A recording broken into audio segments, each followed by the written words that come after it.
In this video, we will talking about the relative clause. So what is relative clauses? Relative clauses are clauses introduced by a relative pronoun such as that, who, which, whoever, whom, whomever, whichever, and whose. They are dependent clauses. So these clauses that generally modifies a noun or a noun phrase and is often introduced by relative pronoun. A relative clause connects ideas by using pronouns that relate to something previously mentioned and allows the writer to combine two independent clauses into one sentence. A relative clause is also known as an adjective clause, and there are two types of relative clause, which are the restrictive and non-restrictive. So study the sentences below. In set A, we have, I met a man, he can speak different languages. In set B, we have, I met a man who can speak different languages. So there are two different clauses in set A, as you can see. So these clauses are combined in set B using relative promotion when combining two main clauses using relative pronoun. This slide, as you can see the sentences below, this will be the time that clauses introduced by a relative pronoun such as that, who, which, whoever, whom, whomever, whichever, and whose. So as you can see the sentences below, just like for this, the people who work in the city hall are not very friendly. A thief is a person who steals others' property. And the last one is, the man who phoned did not give his name. There are who in the sentences. So for these examples, it is noted that a clause, whether it is independent or dependent, should always have a subject and a verb phrase or predicate. In relative clauses, the relative pronoun is the subject, which is the verb relates to. For example,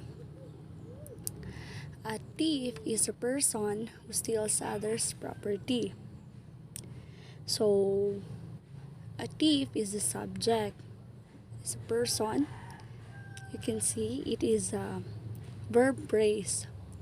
And for this, who steals others' property, are having the subject and the relative pronoun and the verb phrase. And for the a thief is a person is the independent clause, while the who steals others' property is the dependent clause.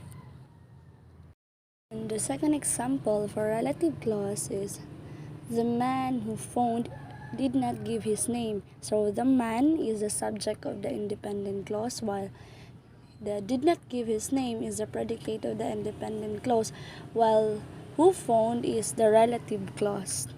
So who steals others' property and who phoned are both relative clauses introduced by the relative pronoun who, which serves as the subject of the clause.